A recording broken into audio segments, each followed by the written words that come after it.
Hey guys, welcome back to the unknown. Today we're going to be looking at the 3 Card Monte. So there's a link in the description to where to learn it from. I'm just going to be doing some troubleshooting kind of thing and some tips on doing it perfectly and how to really fool your audience. So as you know how the trick goes, you're going to need a random card. Let's just take the 6 of hearts. Actually no, let's just take this. And then we also need the ace of spades. There you go. And we also need a joker. So in my deck I actually have that's interesting, there's a card missing.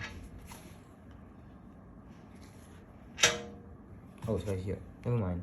Yeah, so I've got 2 jokers. One of them is colored and one of them is not colored. Now the problem if you have something like this is so like what I like to do is when I'm taking out 3 cards, let's just say I have a deck with 2 jokers which are this like this, okay, or like 2 of the same color jokers. I basically kind of, when I'm taking it out, I make sure that the audience can see these jokers. Like I just kind of just like let them have a glance, not like on purpose. Like let's just say, I'll show you what I mean. Let's consider these 2 jokers to be the same. So I'll just do really messed up in the start so they can see those. They can see that there's like 2 different jokers, you know. And then I'll just take out, and then I'll be like, oh okay, and then I'll do something, but I'll kind of make sure that the audience or like whoever I'm showing it to can like easily see that okay, this guy's got 2 jokers. Like they're just gonna see it and be like, huh, okay, 2 jokers. But when you're gonna show it in the trick, then they actually believe it. But if you don't, make sure you properly don't show these cards to them. Just like don't show it. So I like to use the normal joker, but you could use the color joker if you want and say, yeah, I've got 2 jokers. These look better actually, in my opinion, compared to these. But you can use whatever you want if you have a color one. If you don't have a color one, these are also very nice looking. Joker fell. Okay, yeah. So we need these 3 cards. I'll just use the color one because I like it more. And yeah, okay. You don't need the rest of the deck, as you know. So I don't know, maybe do a Target cut or something with the rest of the deck. Okay, I'm just kidding. You can just face some of the rest. Okay, so you need these 3 cards. So as you know, the order is this. Now here's the interesting thing, you want to keep them all faced up, so don't do this. I think that's fine naturally, but just place the joker face up. Like this is just this is what I'm gonna tell you. This is symmetrical. Like even if it was not, that's fine. This is fine. These 2 cards are fine. The joker should be up. Now I'll tell you why. So let's just say I'm going to do my first double lift. How I'm going to do it is I'm actually just gonna slide 1 card off. I'm not good with double lifts. Like I know that people can just lift up 2 cards. So I'm pretty sure you watched the video and you know what double lifts are, but I'm just gonna go through it again. Basically, I should be able to pick up 2 cards, but like I can't. What I always do is I just do a count like that and pick it up. I basically just use my thumb, find 2, group them, and then lift it from there. But that's not the right way to do it. The right way would be something like just simply, I don't know, yeah, if you can do a pinky count, that would be cool. Basically get a break under 2 cards like that, and you can just pick it up from the break.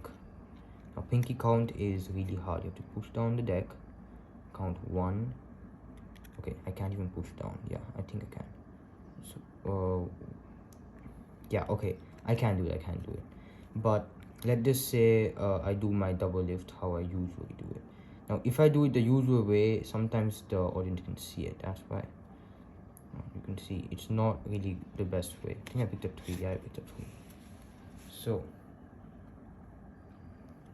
I can pick it up like that, but like I'm not going to double lifts, but you should be. So first tip is learn the double lift properly, but for this one I don't think you really need to, although it is highly recommended. If you're getting into magic, you have to learn the double lift. I'll leave a link in the description where to learn the double lift from Alex Pandria. Okay, since I have 3 cards, I actually just slide one card from the bottom and make it convincing them actually is lifting one card from the top. And I don't want to make this look flimsy, so just casually, just okay, I've got Joker here. If you're gonna lift it like this, you're gonna notice that the Joker is gonna be upside down. You see, you're gonna show your audience I've got one Joker. Then just place this card down, 2 cards basically, and you place this card here. Now what you can do is you can actually, instead of showing it the same way, just say I show it the same way, it's gonna be the same direction. If you see, it's gonna be the opposite direction.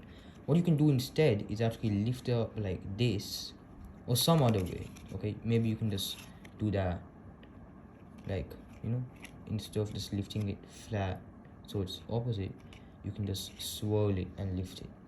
Actually no, you don't have to do that, but like whatever you do, you can make sure, or you can just somehow lift it. Or actually I'll just tell you what you should do. Just slide the card and do this, and you'll notice it'll be straight.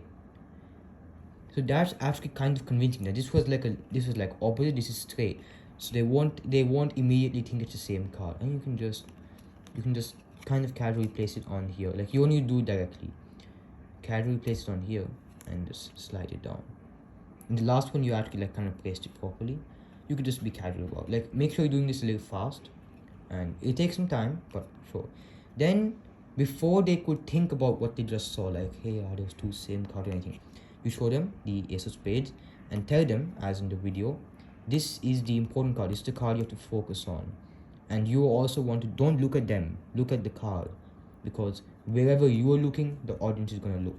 So let's just go through it again real quickly. Yeah, okay, that's the wrong order.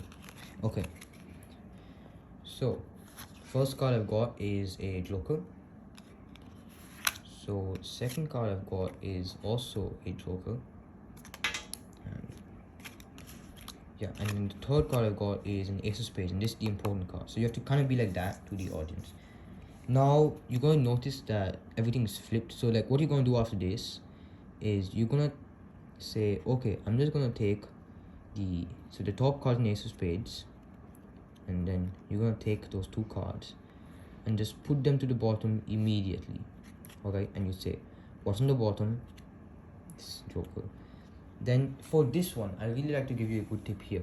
Slide the card down, but do it kind of fast, okay? Slide the card, slide this up. Because what happens is, let's just say I do this sometimes, and you see I'm pulling this card, right? And you see I'm pulling 2 cards and holding the middle. They can see that the Joker is also getting pulled. They literally see that, like, the Joker comes out from my here, and they'll be like, hey, you pulled 2 cards. I mean, at the end they do get food, but like, if you're caught doing this, it's just not fun. So you have to kind of maybe just keep it like a little low so they don't see. And you do that. When you're doing that, slide the card and make sure that doesn't happen. So let me just get that back in there. Okay, yeah, when you have that, you're gonna slide your card out, make sure it's straight. And then what I like to do is, from here, I'll show that it's a Joker, the top card. And you can make sure you place it carefully, like it's 2 cards. But over here, you could actually just drop those, and it's going to look like 1 card. Then, of course, the middle you can just spread. So I prefer you spread instead of doing, you can just do a one-handed spread, like this. So basically, you're going to keep 3 fingers here, and just spread using your thumb. See, and you can take out this 1 card. I always do the the 2-handed without noticing, and then I have to do this. It doesn't look really smooth, so you could just do this, and then that's like, okay, let me do it again. You do that, and you're like, hey, the middle card's also Joker, and you can flip it in. You see how I flipped it, and keep it back in. Then, and also it depends. So let's just say in the starting, let's just say the person, so this is how you can judge your audience, okay? If they actually say Ace of Spades, you know they're gonna get fooled pretty easily. Not saying that they're dumb, but if they actually be like, oh, ace of spades went down, alright, cool, it's gonna be ace of spades. If they say ace of spades, then you know that you can fool them easily. You're gonna get a good reaction at the end. So if let's just say they said ace of spades, you can say, oh, you were actually right, it is the ace of spades. If there are many people, you could just tell them, hey, you're wrong, but you're right, or something like that. If that person said joker, you said, well, it's actually an ace of spades, so you're wrong. You could do that. And the first time, when it's actually a joker, you can say, alright, then where's the ace of spades? If you're so good at this, where's the ace of spades, you know? And you keep searching for the ace of spades, but it's actually in the bottom where they said the joker was, and where you said it was. You see what you do? And then, again, make sure this is tilted down, because, like, of course, it looks cool when you do this, okay? But, like, you don't want him to see it. Do that. Then you'll be like, oh, that's just the ace of spades. And make sure, if you do this, it's not, the two cards won't separate, and you will look much natural. Then you can just be like, oh, even the middle is an ace of spades. This one-handed fan, it's not exactly a fan, you know, like those fans are different. But if you just do this and take out the card, flip it over and keep it back in, it'll be really cool. Then you can say, alright, this is all really confusing, right? So I'm just going to show you I've got 3 cards here. You take 1, 2. Don't do any fishy moves. Like, let's just say you probably know the counting technique. Like, you do 1 and then you can just count like 2, 3, 4. So don't do that. Just be really plain about it. Just be like 1, 2, 3. I've got 3 cards, nothing else. Be really plain about it. You don't need to do it properly. You don't need to look very professional while doing that. You count 3 cards. Then you'll be like, alright, okay, then you can just remove your cards, the joker, the ace, and ask them what these cards. I like to keep my thumb here so I can flip it immediately once it's done. If it's a glass table, I'd prefer you don't do that. Oh wait, they can anyway see it from here. But just, yeah, if there's any possible reflection, I can just don't do that. But yeah, you can just be like, okay, what's this card gonna be? Here's how you can judge your audience. If they say the joker, then you know they're gonna get a good reaction. If they say the ace of spades, they're actually pretty smart. They won't be as impressed as the people, comparatively to the people who said joker, this card would be joker. They won't be as impressed. So these are the 3 responses I get. I get joker, I get either joker, I get either ace, or I say none of them. If the audience says none of them, this is what happens. First of all, it's not going to happen with you. It's technically impossible. What happens is when I'm setting up the cards, they sometimes like come behind me and see what I'm doing. So I strictly tell them not to do that. That's how they know it sometimes. That it's none of them. Or it's not gonna happen. Or it's you're gonna get a response from both these and you can just fool everyone. Yeah, that came out of nowhere. So yeah, that is the trick. And yeah. And one more thing I'd like to note, when you have your card set up, you can say I've got 3 cards, right? You can actually flash the bottom card. You can actually flash the bottom card. You can just be like, okay, I've got 3 cards here. Don't just like literally do that, okay? Just be like, okay, you can see I've got 3 cards here, okay? Just, if you don't need to show it necessarily, but if you do show it, it's fine. It's actually kind of gonna help, but you don't need to do it. Then, you know, you just do your normal routine. Joker, flip that. You see how I flipped it? Then the ace. And you're gonna see that the ace is the last card. They're gonna be like, okay, that's fine. And that's the important card, as you would say. So that would really sell the illusion and stuff. So yeah, that's what you can do for the 3 Card Monte. I hope you enjoyed this video. Subscribe for more cardistry videos. That was the Legolove by Nikolaj Pedersen. I'll leave a link in the description. Most people don't, but I will. It's really my favorite move. It's supposed to be done with more cards. You can see that's why I'm not getting it right. But yeah. Anyways, thanks for watching and see you later.